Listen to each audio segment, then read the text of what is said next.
أعوذ بالله من الشيطان الرجيم بسم الله الرحمن الرحيم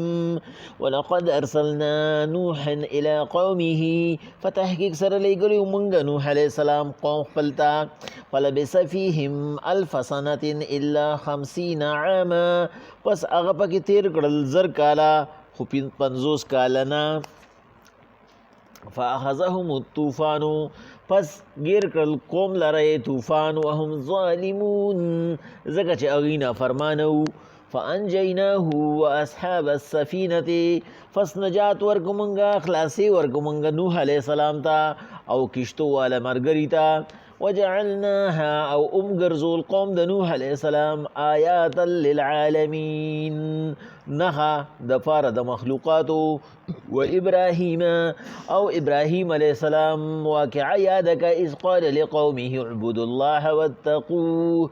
کله چې خپل قوم ته ووی د یو الله عبادت کوي او د یو الله نه ویریږي ذالکم خیر لکم دا بس تاسو د پاره غوری ان کنتم تعلمون که تاسو پوهیږئ انما تعبدون من دون الله اوثانا وتخلقون افکا تاسو عبادت کوئ ما سوا د الله نه د بوتانو او دا مو دروغ جوړ کړي دي ان الذين بشک هغه کسان تعبدون من دون الله لا يملكون لكم رزقا چې عبادت کوئ تاسو ما سوا د الله نه اختیار نه لري تاسو د پاره د رزق فابتغوا عند الله الرزق د الله نه تلاش وکئ د رزق خپل واعبدوه د الله عبادت وکئ واشکروا له شکر وباسئ الیه ترجعون دغه الله ته مو واپسی ده وَإِن تُكَذِّبُوا فَقَدْ كَذَّبَ أُمَمٌ مِّن قَبْلِكُمْ او کتاسو منلو دروغ مو وګڼل پیغمبران خپل نو مخکنو قومونو هم ګڼلیو دروغ انبیا خپل وما على الرسول الا البلاغ المبين او نشتري په پیغمبرانو خو صرف رسونه د ښکارا منګه د سوره عنکبوت پاوایلو کې ویلو چې په دې کې د الله د وحدانیت او د پیغمبر صلی الله علیه وسلم د رسالت واقعات او د هغې دپاره ضروري دی چې د مخکنو انبیاو واقعات ذکر شي اوس دلته کې د څلورو انبیاو واقعات موږ ته را روان دي په هغې کې لومبنې نوح علیه السلام واقعات چې موږ بار بار ویلې ده چې نوح علیه السلام په باره کې الله وایي ولقد ارسلنا نوحا الى قومه فلبث فيهم الف سنة الا 50 عاما نوح علیه السلام موږ خپل قوم ته لیږلی پس هغه پکې وخت تیر کو زر کالا خو 50 کاله نه یعنی دا 9.5 کاله دا د هغه د تبلیغ و د 50 کاله نه مقصد دا دی 50 کالو په عمر کې هغه ته ملو شوی رسالت نو دغه 50 کاله د هغه د راحتو دا چې الله پاک وایي خو 50 کاله نه فلبث فیهم الف سنة الا 50 عاما دا 50 کاله نه دا د الله پاک دلته کې مقصد دا دی په راحت کې تیر کړو او دغه 9.5 کاله چې کوم الله پاک ذکر کوي دغه د تکلیف ځکه چې په دغه کې هغه یو جهد مسلسل کړو دا د هغه خلکو د پاره د الله تر طرف نه حوصله افزایی ده چې هغوی په یو بنده باندې محنت کوي او هغه بنده هغه محنت نه لي ته ورته بار بار وې چې بای داسې وکړه داسې وکړه داسې وکړه یعنې مثلا زه به درته یو خبره وکړم ته یو سړي ته وې کم از کم تو دین دومره ازده کا چې ته پې د ثواب په ځای باندې عذاب نه ګټې بس دومره ازده کا او هغه دې ته هم تیار نی یعنی زمونږ چې کوم دی نو سلام اچول چې کوم دی د پیغمبر علیهم السلام د طرف نه صحابو ته دا حکم و چې افشوا السلام سلام خور کې ځکه چې په دې کې عاجزي ده خو یو څو موقع داسې دي چې په هغې کې دا سلام جایز نه دی او یو څو موقع داسې دي چې په هغې کې دا سلام ناروا دی د جایز نه دی نه مقصد دا مکروه دی او په یو څو موقعو کې دا بالکل ناروا دی مونږه صرف دا خبره اورېدلې ده چې سلام اچولو کې ثواب دی خو دا خبره مونږ ته پته نشته چې په کومو موقعو کې د سلام اچولو کې عذاب هم شته پنځمو کې هغه داسې دي چې په هغې کې دا سلام کول دا ناروا ده په مسلمان باندې کول ناروا ده ته جومات ته رالی جومات کې څوک په مونځ ولاړ دي څوک تلاوت کوي، څوک ذکر کوي، څوک اذکار کوي، ته په چغه وایې السلام علیکم، دا ناروا دي. یعنې په دې کې ګناه ده. ولې یو سړی به مونځ ولاړ دی، نو هغه د الله پاک په فرض عبادت ولاړ دی یا د پیغمبر په سنت ولاړ دی او سلام مستحب دی، نو ته به مستحب څیز ورجکې او د هغه فرضو او په سنتو کې خلل راولي. نو که تا ته پته ولګېده بیا به داسې نه کې، خو تا ته پته نشته.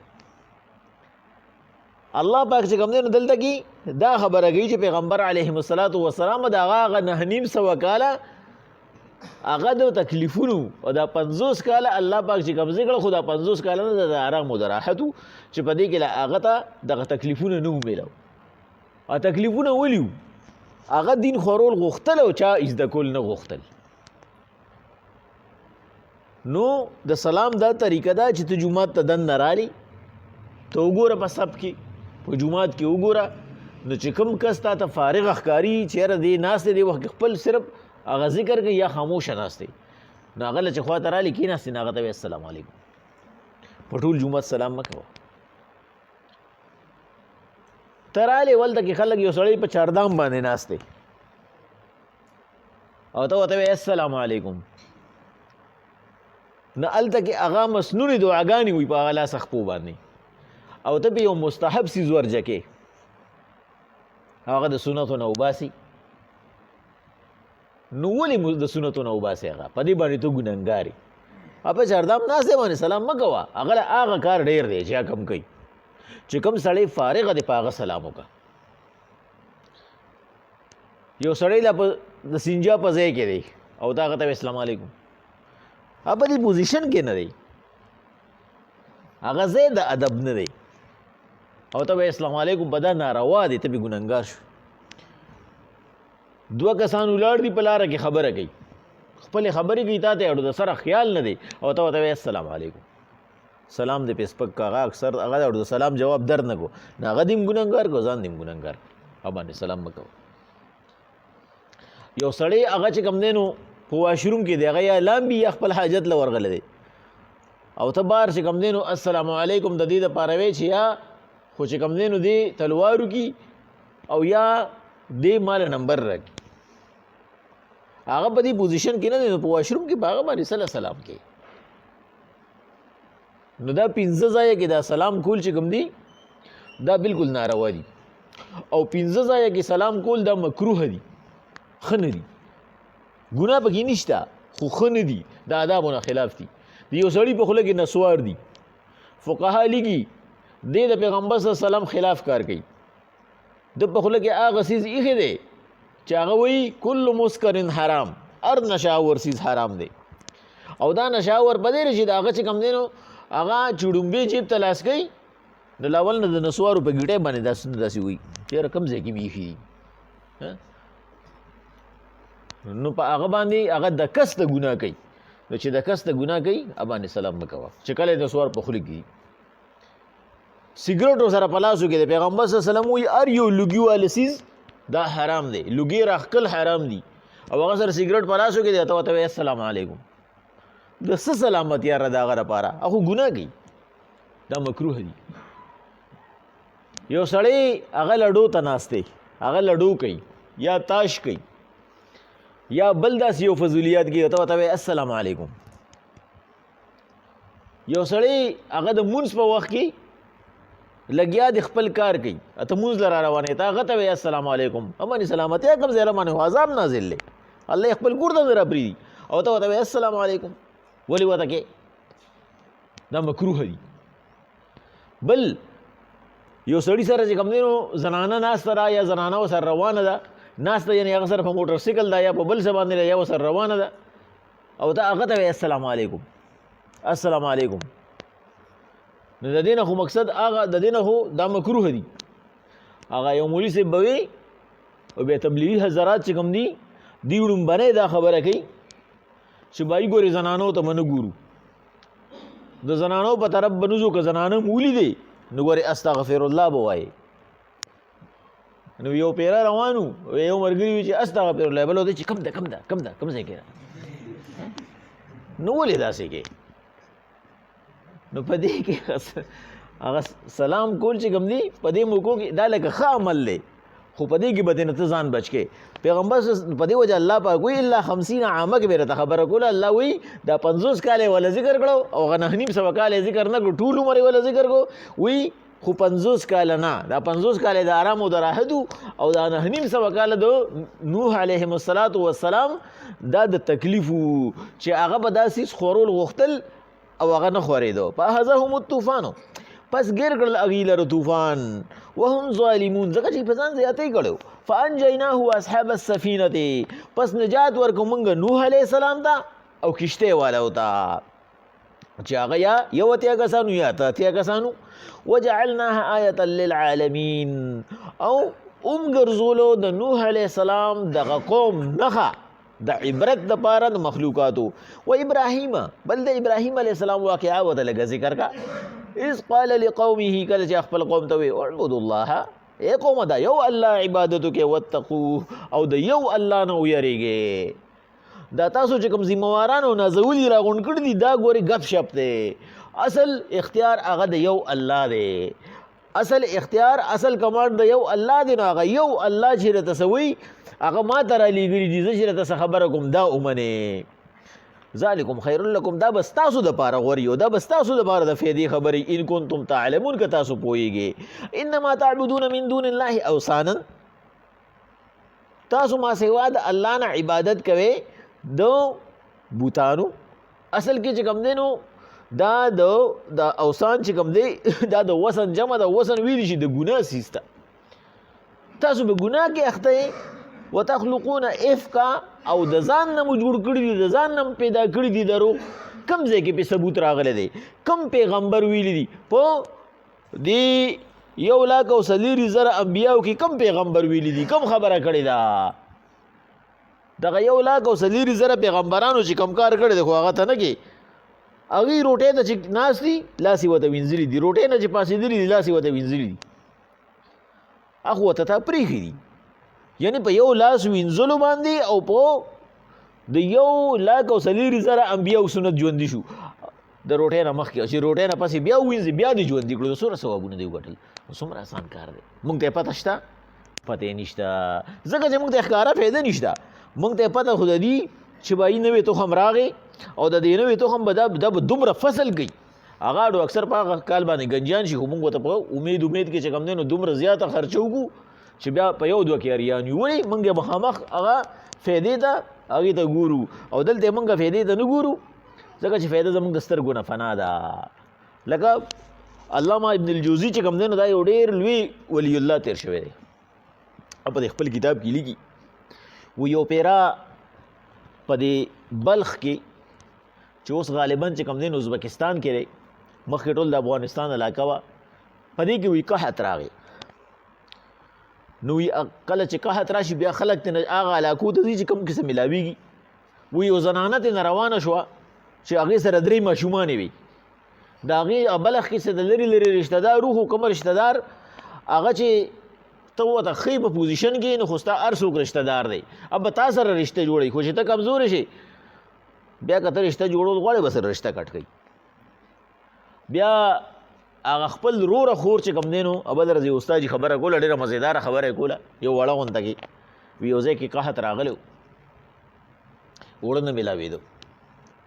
روټۍ نه میلاوېده نو یو ورور هغه خور کره راغی داسې وخت کې راغی چې هغه خور یې د طبخي نه روټۍ راغستې وه نو چې هغه رور یې خور یې کله اولي چې رور مې راغی دا بل ته کې ښودل غواړي نو یې د خپې د لاندې کړه دا خو ډېره زیاته ګرمه وه نو سات په سات بیا خپره غونډوله سات په سات بیا خپره غونډوله هغې د خپې د لاندې کړه زما د رور ونه ویني ځکه چې دا خو چې کوم دی نو یوه روټۍ د ایله زما د بچو به وشي دا چې زه دته کېدم زه به څه کوم وی هغه رور په حرکت پوه شو وی هغه ته نه روان شو چې خورې زه ځمه وی ورته چې لږ غونته کې ایسار شه ورته یې وی ایسار به شمه خو د زړه سوځې رانه برداشت کېږي خو ستا د پتون دا سوځې رانه نه برداشت کېږي دا ته چې بار بار په دې پتون دی او ګرمه روټۍ تاسو وځئ که نه دا رانه نه برداشت کېږي بیا سړی په هغه خپل روره خور باندې نیم دي چې کله په خپله باندې په خېټه نر شي نو بیا هغه چې کوم دی نو لړه دغه ته بخارا ته یا سمرکند ته لړه غالبا سمرکند ابن الجوزی رحمه الله لیکي د بلخ نه لاړه سمرقند ته. نو چې هلته ورسېده پخوا به دا یو طریقه وه چې د جومات سره به برغه څه کمرې داسې وي ته به یې مهمانخانه وي، ځکه چې سفر یې به ټولې پیاده وي. نو چې کوم مسافر به رالو نه هغوی به په جومات کې شپه نه کوله، هغوی به په هغه ځای کې شپه کوله. خلکو ته به هم پته لګېده مسافر دی نه وي د روټۍ موټۍ روړه. نو وي هغې یوه شپه خو چې کوم دی نو تېره کړه په هغه، خو هغه ماشومان وږي وو چې سهار شو نو هغې تپوس وکړو چېرې دلته کې داسې څوک شته مسلمان چېرې هغه سخي ما د ماشومانو لم سره کي د کپړو دپاره را سره هم پیسې نشته، د روټۍ دپاره را سره هم پیسې نشته. نو چا ورته ووایي چې دا پلانکې سیټ چې دی دا ښه سړی دی. نو بس وی هغه په تپوس باندې هلته ورسېده او هغه سیټ ته یې ووایي چې یاره په بلخ کې چې کوم دی نو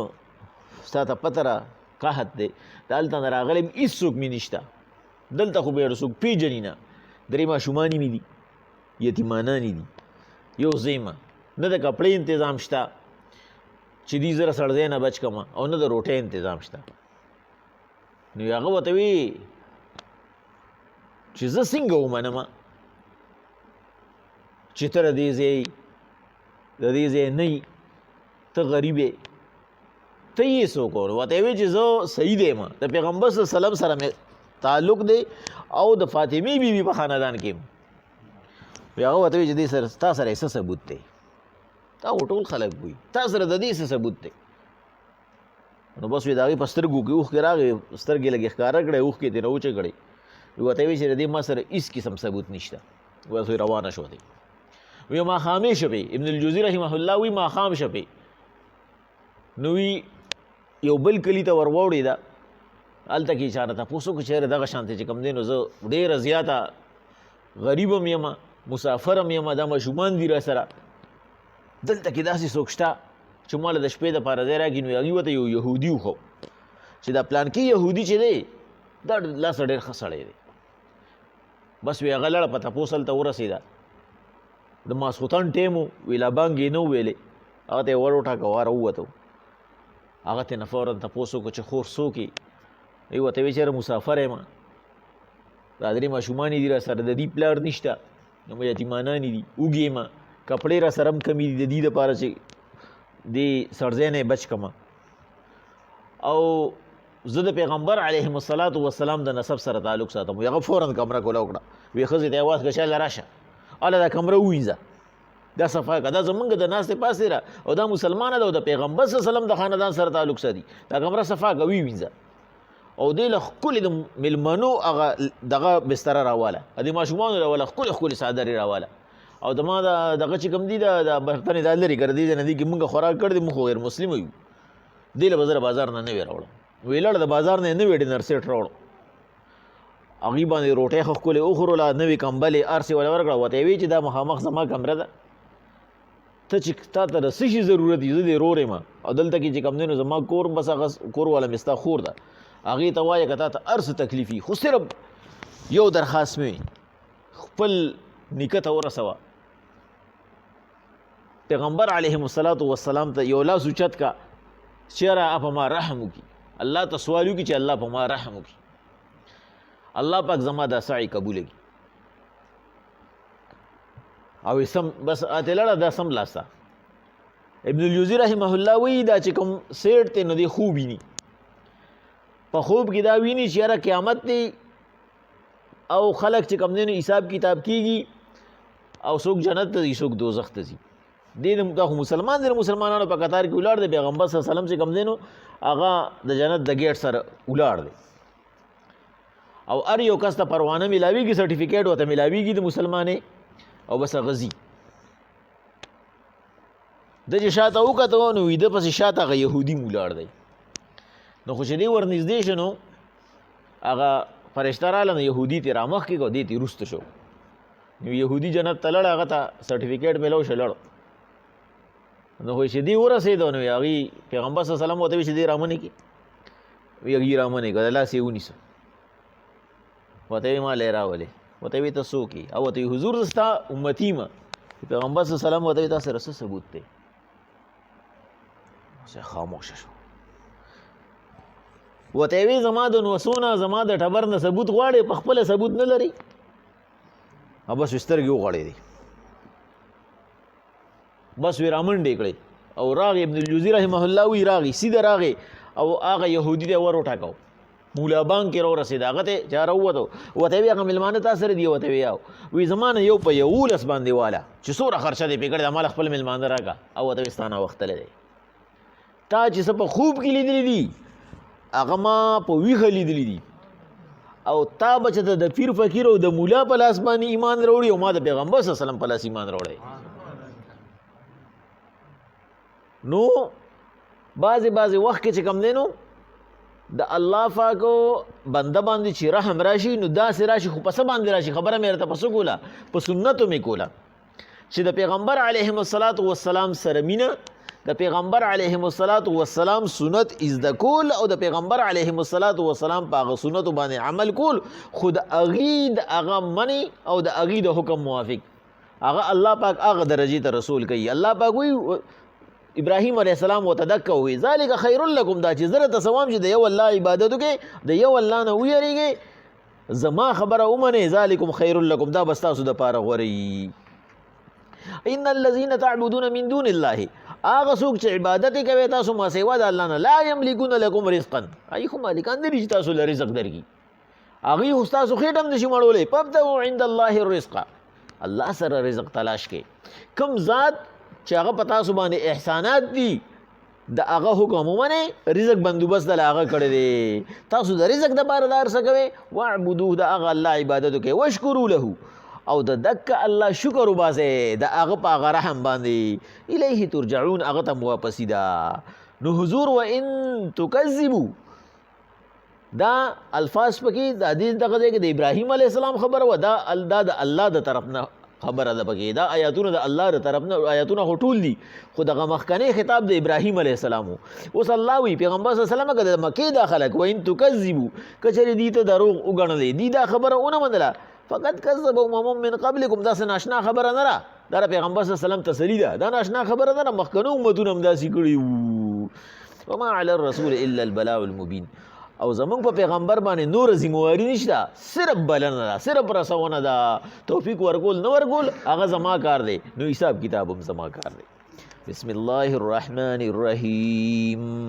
ولقد ارسلنا نوحا الى قومه، په تحقیق سره لېږلی موږ نوح علیه السلام خپل قوم ته، فلبث فیهم 1000 سنة، پس پکې مدت یې راکړه 1000 کاله، الا 50 عاما، خو 50 کاله نه. فاخذهم الطوفان، پس ګیر کړل هغوی لره طوفان، وهم ظالمون، د هغوی د ظلم په وجه. فانجیناه، موږ نجات ورکو نوح علیه السلام ته، واصحاب السفینة، او کوم ملګري چې ورسره کشتۍ کې سوارو، وجعلناها آیة للعالمین، او موږ ګرځو قوم د نوح علیه السلام ښکاره نښه د پاره د مخلوقاتو. و ابراهیم، یاد کې واقعه د ابراهیم علیه السلام، اذ قال لقومه، کله چې خپل قوم ته وی اعبدوا الله، د الله عبادت وکړئ، واتقوه، او ویریږئ د الله نه، ذالکم خیر لکم، دا به ستاسو دپاره غوره خبرې، ان کنتم تعلمون، که پوهیږئ. انما تعبدون من دون الله اوثانا وتخلقون افکا، تاسو عبادت کوئ د بوتانو چې د ځان نه جوړ کړي دي. ان الذین تعبدون من دون الله، بېشک هغه کسان چې عبادت کوي ما سوا د الله نه د بل چا، لا یملکون لکم رزقا، نو دغه د الله نه ما سوا خلق چې دي دغه غیر الله د دې اختیار نشته د رزق رسول. فابتغوا عند الله الرزق، الله سره خپل رزق تلاش کې، واعبدوه، د الله عبادت کې، واشکروا له، شکر ادا کې، الیه ترجعون، ځکه چې الله ته واپس را باندې تپوس کوي. و ان تکذبوا، که چېرې دي دا خبره دروغ وګڼله، فقد کذب امم من قبلکم، نو دروغ ګڼلي وو انبیا مخکنو امتونو هم. وما علی الرسول، نشته دی زمونږ په پیغمبر باندې الا البلاغ المبین، خو صرف رسونه ده ښکاره.